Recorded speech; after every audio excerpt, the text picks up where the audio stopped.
playing this into the Hecarim too, because he's going to try to run at your team. You have so much disengage. You can catch him too after his ult is on cooldown. You can charm him, body slam him, hook him. Like, I think the Hecarim is actually a pretty bad pick in this scenario because of all the ways T1 can deal with it very efficiently.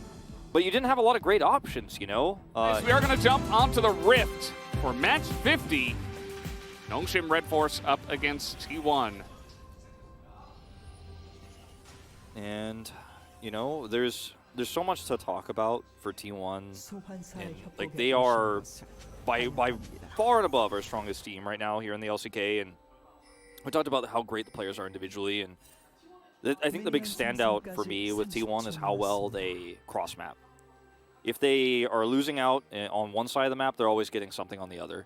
There's almost never a moment where you see T1 net negative on a play. Whether it's a Rift Herald, whether it's a gank on the top side or the bottom side, they almost never trade down. And so their gold numbers are really fantastic. They get really nice leads. And a lot of people call this team an early game team, and a lot of people are calling them that in summer because they were aggressive once Owner was on the main roster. But I think it's just that they understand how to punish any sort of gank plays. And Owner and the communication with Faker and Zeus always means that they're tracking where the enemy jungler is, and they look for plays. As BDD takes some damage here, get that first electrocute proc. Yeah, it's a great point, and I think that's a mark of a team that's very difficult to defeat, right? Because you feel like you're getting a win, but actually you're just kind of going even. And then you get hands diffed, so diffed a little bit in the later stages. He hit level 2, but he did get a great trade. There's the hook all ready to start us off. So they're not exactly looking for the kill, but again, another fantastic trade here as Keria finds and threads the needle onto Ghost. He does this? Only esports experience. You know, they've got Moment, etc., backing up the stats, but like, Faker runs a tight ship, and when he's happy and the team's happy with him, like, it's a 9-0 T1, right? And they have complete control over the Rift Herald right now. Yeah, it does look like NONGSHIM do want to fight over this, though, as they have a bunch of guys in their effort, though level 5 still. T1 have pulled it over to the right side.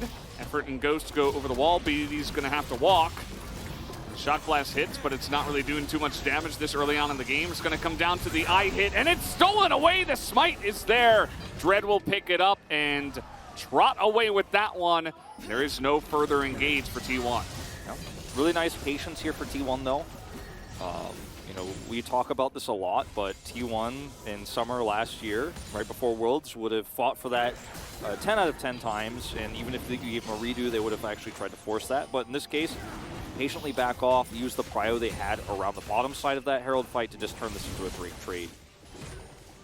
Unfortunately for them, they will not be able to get those 2 plates for Guma in the bottom side of the map here, even with the wave there because of the timing. Keep Owner up here, like sure, he's losing some farm, but Dread is also staying here, and finally they will drop this, but time was ticking down big time, which is a win for T1. And is Owner going to complete that back? Nope. The answer is no, but there is a scanner. Look at this. Oh, he spotted him. I think he definitely saw him there. He definitely did. Yeah, it's going to be a 3-on-3. The Rift Herald hits, and in goes Owner. Going to boot back the Rise right into the rest of T1. As the ult has to be used to get away here for Dread. But will he get away is the question. Lots of damage does come out there from Faker, but no follow-up. A lot of plate gold will go into the hands of NONGSHIM, but they lose tempo here on the top side. They certainly do. And losing your Rise also really hurts. You know, he doesn't have teleport. Faker can go back here freely without any concerns. And Guma is going to get a plate on the other side here. Split with Keria. So you're feeling really nice. You're feeling really good here about T1. And that explains BDD's positioning. But at the end of the day, like, they still checked, right? And that's like so unfortunate here for NONGSHIM because they did their due diligence. It's just still... Unfortunately, wasn't looking at that because he's so focused on the play that needs to be made in hand. And this is like the highest level League of Legends right here. Like one small mistake like this, even though you did your due diligence, like actually gives you false sense of security. Ghost, he has Cleanse and he has Flash. They're going to get the hook onto Ghost there as going in here is Effort. The charm is going to miss. Do they have the damage onto Effort is the question, though. They absolutely do. 4v3. They will collapse on down there as BDD just going to stick mid. From getting that inner turret at the same time. Keria also buffing the hook on that play, very nicely, buffering I should say. The hook on that play, this time Owner's gonna get the steal. It's on the less important Rift Herald, but he got his revenge. And, you know, We say less important, but it can still get some really great pushing power down wherever you did decide to drop it. And with the group up they have right now, they just might look for mid. Ooh, Carrier though has to flash. Yes. Thought a fight might break out there, but just kind of holding our breaths here. As Faker is going to get some side laning done on the top side of the map. Ahri can side lane so safely. And so Faker is going to be able to do this without pressure of being punished. He does not, however, have teleport available, whereas Ryze has Realm Warp and teleport, so, you know. There's the Hex Flash once again, very close on the hook onto Ghost, but he has Cleanse, so. Okay, looking for a little bit more as the Charm is going to hit the turret. He hit the turret, not any of the champions, though. Yeah. Ghost, though, I mean, still gets slowed by the Everfrost and gets hit by a Q, and now he's down. You know, a lot more of the Void Staff or Shadow Flame, yeah. Shadow Flame second. And with that route, I was expecting the Shadow Flame either way. T1 definitely grouping up as a team here in the mid lane. They have this Rift Herald. You can definitely try to drop this and then just go onto the Cloud Drake, but they're sticking around. I think they want to take a fight more than anything else. They really do, and the Rift Herald here doesn't give them an opportunity for a clean one. So it's kind of lose-lose for NONGSHIM, though. Take this fight where you don't have prio and you don't have control while the Rift Herald is dropping, or walk away and then give over Soul Point to T1, which is exactly why T1 are in such a good position here. Despite, again, a small gold deficit, they have the objective lead. And this is what is going to be, and by that I mean a lead on the objectives, not objectively in the lead. That's up for debate. But I made that pun earlier. Oh, really? I missed out on it. But anyway, it's okay. The what I mean, it was a bad does count, so yeah, I like that point actually. That's what I was saying earlier. Like, it's a side lane build, right? You know, yeah. It's nice. He did go for stopwatch next, and you know, the Zhonya is a very strong item on the Ahri, especially you go in, you use a couple of charges on your ultimate, you stopwatch, then you come back out with a third charge, stuff like that. But again, you know, lack of magic penetration can hurt him as more stats come online. So Drake started here for NONGSHIM. T1 are going to try to trade it for a Baron. They've got full vision control here. This is brilliant. Now, they are spotted. And so NONGSHIM have some time here to come over here and stop this. They've already gotten the Drake, so that part is secured. But will they be able to set up for a team fight here? Remember, the Ahri can shut down the Hecarim's engage so very well, unless he finds a nice angle. You know, even after his ult, you know, is going to hit a big spike with that one later on. As no vision here again, the control ward coverage is super good. Here we go, Australia is on in. The charm is going to miss. I like that they're going for it because you can see a couple of abilities and Ghost is gone, right? And, you know, I talked about this build for Faker so many times, but all of that AP is going to be fantastic against. But against Jinx, hell yeah. It's also just like the amount of disengage that we've talked about can be used aggressively here too. Like, whenever he does this, carry his lanterns there, it's almost like Faker is spacewalking. You know, like he's out there with his ult. Thrown out there from Faker. Here we go. Realm Warp. See ya. I think Guma might have seen that. They're on vision, though. So T1 should know about this. And this is this damage you were talking about. Look at the Baron. It's already halfway done. They got toppers. We saw what that did in the last series. As NONGSHIM, they back off a little bit, but they have range. Faker goes in, but he cannot stop it from happening. As T1 now, they want an engage, but they haven't been able to get one all night. As the damage is coming out from the side of NONGSHIM, the poke, you see what the Jinx and the Jace are able to do.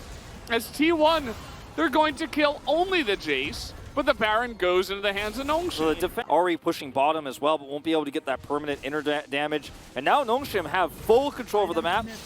Now, denying this would have been a pretty easy first step, but they didn't have bot wave control nor mid. So T1 actually turned their Baron play into a Cloud Soul. Thank you very much. You took the Baron, you had to back out, you had to retreat, we killed the Jace, so it's no longer a huge win for NONGSHIM, it's a trade. As owner, he does have Crescent Guard, but he does not want to use it. You know, going back to something you said early on in the game, though, it's Cloud Drake not as much. The Charm is going to land here as the Everfrost will not. Neither will the Q. Faker's got one more charge. He's looking for it, but not going to. Well, here we go. The Charm comes in and a flash from Ghost. That is a great flash. No cleanse. And if that hits, he's probably dead. Yeah, 100% worth. This Faker's level 17. It's not the longest cooldown on his ultimate, so he should be fishing as much as he can at this stage in time. Then they're really slowing this Baron buff, right? I mean, this is so much resources committed to just get the outer turret mid, which they're still unable to do. They will eventually do so. There's like defending one cannon minion that Zeus is tanking. Burn down that Baron Puff. 70 seconds to go. I like how T1 are very aggressively posturing against this. And, you know, they have some long range of their own, right? You talked about holding on to the space station by one hand with the Ahri, with the Thresh and the Lantern and stuff like that, but also the Aphelios has some nice range, as this poke is really getting out of hand. As the rocket not quite going to land. But they're kind of running out of time. Like, Baron's up here. They've got the damage. NONGSHIM now have to just look for a fight. They're so slow to do this, and they had to clear mid. They have vision. They got to go. Remember what you said about turn as well. They're going to play that very nicely, and the damage is there too. I mean, the Baron's already down. NONGSHIM, they do not have the vision. They do not have the ability to attack this team that has this amount of fantastic turn. As you see, T1 trying to fight their way through, trying to grind their way through this mid lane and get more position on this Elder Drake. It's the next big objective. Faker, he's got the elixir. He lands the charm onto Faker, or rather onto Effort. He's got the damage. Dread is in the back. He's like, well, I can't really engage now. Remember what I was talking about with the Hecarim flank? There's just too much vision here. T1 spot him. They know where he is. He walks over the scuttle on his way out. T1 have the best objective defending comp ever. They could start it at any time because the turn is real. The defense is amazing. And this is what they've been fighting for the last 2 minutes. And now they've got control. Even the box. Stay away from my Elder. That's what they're saying. Leona's not here. I mean, Effort is going to have to get realm warped over, but the Elder's almost down. Dread, I think he might go for the flip, and he goes, and he's not going to get it. As Owner is going to take it down, and Dread will be executed. Finally, we get some more kills in this one, as the Moonlight Vigil over the top will miss. But Owner, he's got Elder buff and a Crescent Guard. He's going to go into all three of them, as this might just be the end of the game, guys. I mean, everybody on the side of NONGSHIM is getting wiped up as T1 finally get the job done. Full ace here, and T1, they knew their win condition, they knew their objectives, they knew the turn they had. They fought for mid-prio tooth and nail, and when they had it, they got both. NONGSHIM couldn't walk into a no-vision Baron pit, and then when it came to Elder, they had to desperately try, they had to realm warp in, but it was not going to happen. Great team effort. T1 winning this game by their macro, their game sense. It's a low-kill game, but they take it in flying colors here with their ability to understand how to set up on objectives, which fights not to take. The first Rift Herald fight they didn't have control over.